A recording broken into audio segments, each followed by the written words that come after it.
Greetings, ladies and metalgents, and welcome to this latest edition of Tales from Outer Space, where I take stories from across the internet, read them for your entertainment. This particular story is called The Deal Made, written by Shadeskira. To call the human ship cramped was an understatement. The humans built their ships with pure utility in mind, and she hated it, which meant her nephew was seething in discomfort. Her people's preferences for luxury and spacious living areas meant the corridors were wide and each room was larger than necessary. Her nephew, however, had decided to arrive with his fleet, but was the more honorable of her sister's children and agreed to parley. She found the fact unnerving, as he has absolute fervor for the Empire and his known temperament for those he deems lesser, which was everyone because he was a prince.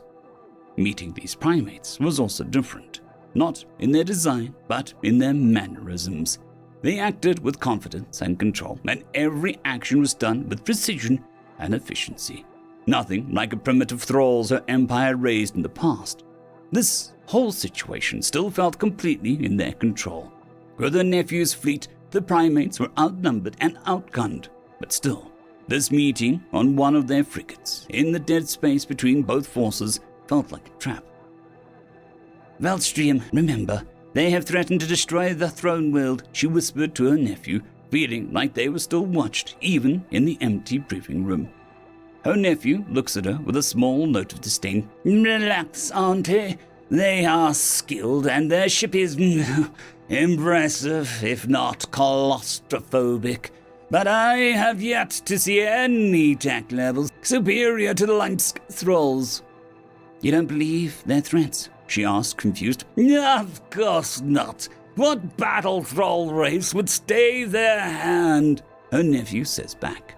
Then the door opens, and the primate she recognizes as Admiral Kenji Watanabe.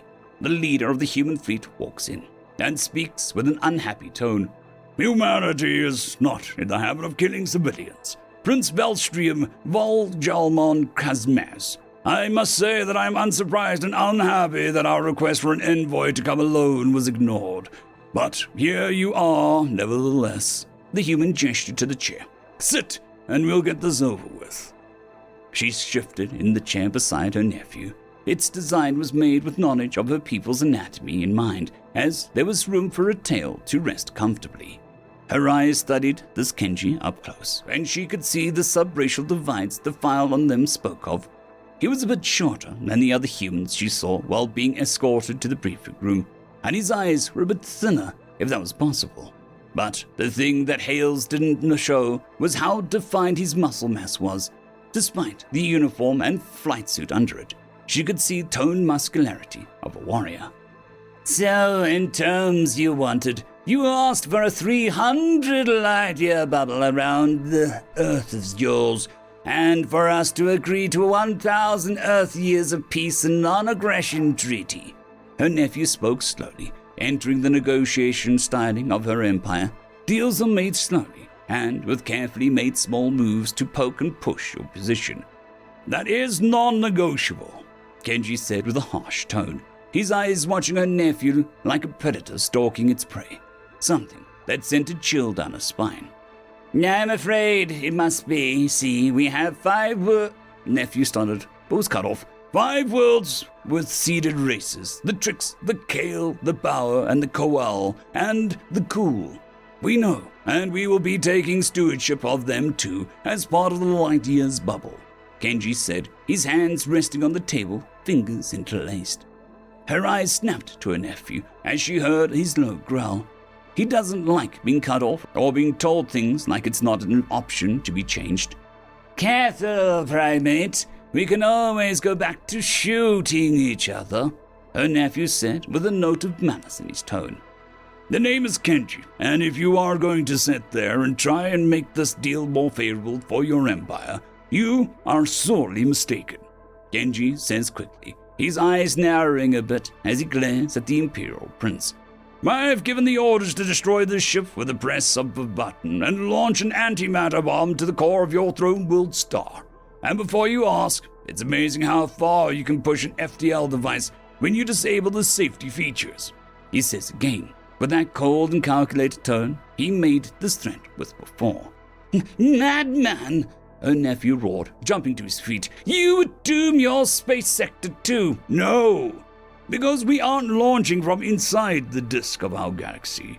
We will be firing from above or below. It's hard to tell with 360-degree combat space, Kenji says back with a hateful grin. Now sit down, shut up, and listen, he adds, his tone and voice radiating the sheer willpower that devastates a space sector for some reason. Kenji, she speaks a bit out of order, her mind trying to piece together why he was the leader and why he hates them so much to go to such lengths. Why are you offering us a chance for peace? Surely you would have done away with it if you got this far. Kenji shifted, leaning back.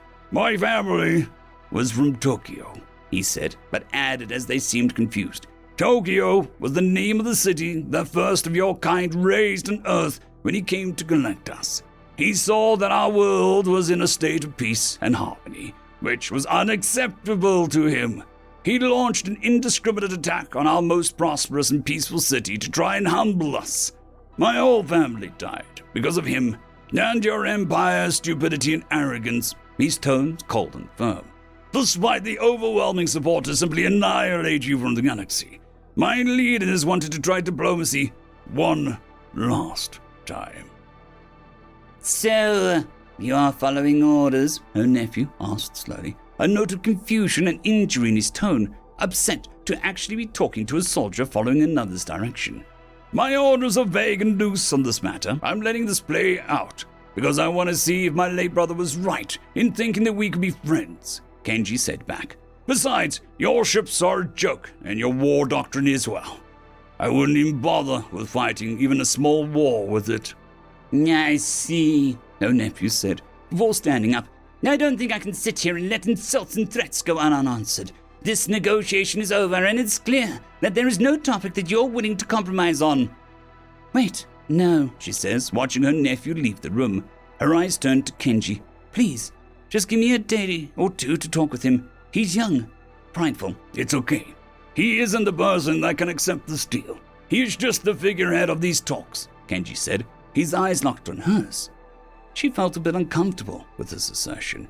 She was a part of the Mother Council, but none should know of it or their existence outside the nobles and royals. How did you know that? Kenji smiled a bit wider. Did you think espionage and subterfuge are things we didn't develop? He asked calmly. I see. My people have deeply underestimated your kind, she said with a sigh and sat down, tapping her communicator to have her lieutenant jam her nephew's communications. So, what exactly does humanity want? The terms we set, nothing more, nothing less. The bubble we choose will give us a border with your neighbors, yes. But we will not allow foreign militaries to travel our space, so you don't need to fear a sudden attack by the Valaris. And the table will be open to setting up trade and more. Peaceful friendship, if your rulers listen closely to the Empress. Kenji said back as he sat too, his hands interlacing and eyes observing her closely. She sighed again. Her people's ancient culture calls for them to listen to the Council of Women, but with the vast expansion into space, such traditions had fallen a bit short in the greater empire as men more often served as their war leaders and commanders. With more and more young men have done away with those traditions, claiming that the women did nothing to expand the empire and were dependent on men. That is a hard sell. The Emperor may agree, but we will need something from your people, she says slowly. An army and trainers, Kenji asked, guessing accurately the conditions for the peace treaty. Yes, we seeded your kind for a reason, and you have shown your skill and merit in combat. A peace treaty without something for the Empire would only leave a bitter taste in the mouths of the nobility, she said back slowly, not happy that they seemed to be aware as they needed to be to hold a higher ground in this deal. United Earth is willing to agree to a mutual defensive pact for the sum of the non-aggression pact, but will not hand over our population into slavery. But, Kenji pulled out a crude data storage device and handed it over. These are our laws in regards to paramilitaries that your empire can hire at their discretion. They'll fight as long as you pay them. Are you suggesting we hire out your people to fight as mercenaries? She asked slowly. The concept was not foreign to her, but was also the driving factor behind the seeding of races. Why hire when you can enslave? And if you're going to enslave, why not tailor their genetics to a purpose? The paramilitaries on that list are already in the process of helping with the expansion of our holdings and will be more than happy to take payments in resources and goods that Earth will need in the near future, he said back, his tone calm and collected. Also, the first 5 are groups that have a strong code of conduct and honor and are impossible to buy out. Such paramilitaries will happily serve as both bodyguards and revolutionists. She thinks it over. The core issue to the waning of power of females is the tight control males have on the militaries of her empire, but humans paid to undermine or remove such troublesome individuals would strengthen the Mother's Council's hold. I believe I can get this, deal passed. End of story.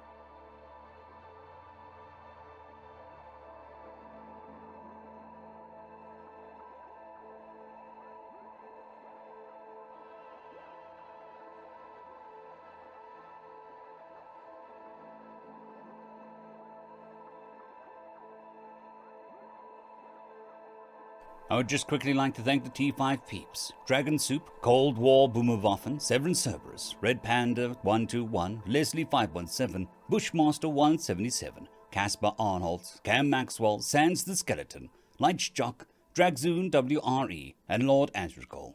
Thank you very much.